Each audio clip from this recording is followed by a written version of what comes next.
தோன்றின் புகழோடு தோன்றுக அக்திலா தோன்றலின் தோன்றாமை நன்று. சாதாரணமா சொல்லலைங்க. ஒரு இடத்துல தோன்றுகின்றோம் என்றால் புகழ்பட தோன்ற வேண்டும். அதுதான் உண்மை. அதுதான் வாழ வேண்டும் அப்படின்னு சொல்லியிருக்காங்க. எப்படி நான் சகோதரி சொன்ன மாதிரி எப்படி வேண்டுமானாலும் வாழலாம் என்பதற்கு வள்ளுவம் வகுக்கவில்லை. நட்பிலேயே பல இரண்டு நட்பு சொல்லுவான், கூடா நட்புனே சொல்லியிருப்பான் இல்லையா? சோ நம்மளுடைய வாழ்க்கையில கடைபிடிக்கக்கூடிய முறைகளை அறமுறை இன்பம் என்ற மூன்று வெளிப்படையாகவும் முப்பால சொல்லப்பட்டது என்பதை நாம் தெரிந்து கொள்வோம். இதில் பால் என்பது பெரும் பகுதி. இதனையே இயல் என்பதும் அடுத்ததாக அதிகாரத்திற்கு பால் இயல் அதிகாரம் குரட்பாக்கள் என்ற அடிப்படையிலே பகுக்கப்பட்டிருக்கிறது. பெரும்பிரிவுகளாக பிரிக்கப்பட்டு அதில் இருக்கக்கூடிய உட்பிரிவுகளை எல்லாம் இயல்களாக கொண்டு வந்து அதை மனிதனுடைய வாழ்விலே பல நாடுகள்ல மொழிபெயர்க்கப்பட்டிருக்கிறது. பல நாடுகள்ல இன்றைக்கும் திருக்குறளை மொழிபெயர்க்கப்பட்டு மூல நூலாகவும் வழிநூலாகவும் கடைபிடிக்கப்பட்டுக் கொண்டிருக்கிறது என்பதை நாம் மறந்துவிடக்கூடாது.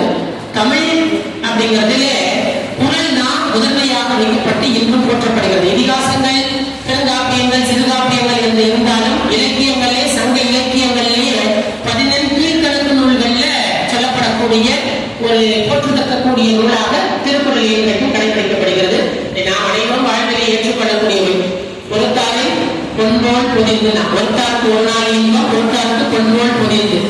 யார் என்ன தீமை செய்தாலும் அதை பொறுத்து கொள்ளுடா. அகழ்வாய் தாங்க நிலப்படம் சொல்றோம் இல்லையா? இந்த நிலமானது எல்லோரையும் பொறுத்து எப்படி கொள்ளுகிறதோ மனிதனே நீயும் உன்னுடைய வாழ்வில எல்லாம் கடந்து போகும்.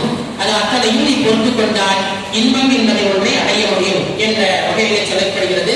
அறத்துப்பாலில பாயிரவியல் என்று முகப்பொருளாக முகப்பாக வைக்கப்பட்டிருக்கிற காரணம் நூலினுடைய பொருத்த தகுதியும் வைக்கப்பட்டிருக்கிறது என்று சொல்லப்படும்.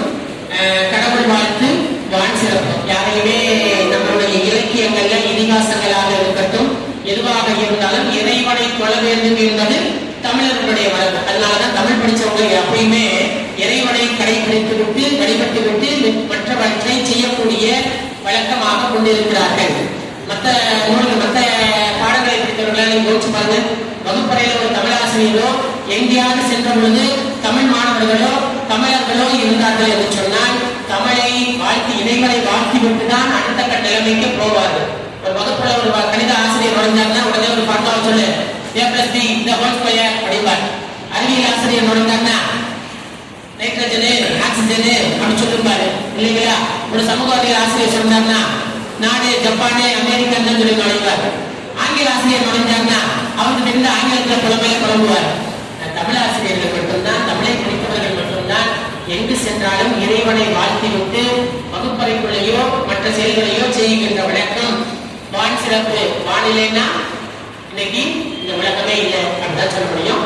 வெள்ளென்று வைப்பின் விரைவில் வேறு உலகத்து உள்ளிருந்து உழற்றும் பசி. அது கூட அருமையான குரல். விசும்பின் துளிவீலி அல்லால், அதுதான் ரொம்ப முக்கியம். விசும்பின் துளிவீலி அல்லால் சாப்பாங்கே மற்ற எல்லாம் கலைன்னு சொன்னான். காரணம் விசும்புங்கிறது மழை நீர். இருக்கிற நீர்களிலேயே புனிதமான நீர் என்ன நீருங்க அப்படின்னா மழை நீர் தான். கூட கவிஞர்கள் சொன்னா கண்ணீர்னு சொல்றான். கண்ணீருங்கிறதுனா அது ஒரு சாதனை படைக்கக்கூடியதுதான். கண்ணீரை வடித்து விட்டு எதையாவது வேண்டும் என்றால் கண்ணீரை படித்து கண்ணீரை வடித்து விட்டு பொருளை வாங்குகின்ற வழக்கம் சில இல்லத்தில் நடக்கக்கூடியதாக இருக்கும். இல்லத்தரசிகள் போச்சு கூடாது. அது ஆடவர்களுக்கு தான் அது நன்றாக புரியும். விசும்புன்னா மழை நீர்னா இந்த மழை நீரானது இந்த பூமியிலே படவில்லை என்றால் குளிர் தலை காண்பதுனா ஓரறிவுக்குள்ள கூட தலையை காண முடியாது. காரணம் அந்த விசும்பிற்கான மதிப்பை வானை பொறுத்தவரையில் பெய்யும் நல்லவர்கள் கெட்டவர்கள் பாகுபாடு கிடையாது. பெய்யந்தால் மழை பெய்யும். எங்க பெய்யும்? எல்லா இடங்களிலும் பெய்யும். நல்லவர் இருந்தாலும் தீயவர் இருந்தாலும் நம்ம சொன்ன நல்லவர் தீயவர் என்ற வாழ்வில நம்மளுடைய பாகுபாடுகள் என்ன பாகுபாடுகளால் பிரித்துக் கொள்கின்றோம். வள்ளுவன் எல்லாம் பிரிக்கல. அன்றைக்கு ஆராய்ந்து இருக்கின்றான். நல்லவர் நல்லார் ஒருவர் உள்ளவே அவர்களுக்கு எல்லோருக்கும் பெய்யும் மழை என்ற இலக்கியங்களை கையாளப்பட்ட வரிகளையும் இன்றைக்கு நம்மளால் அறிய முடிகிறது.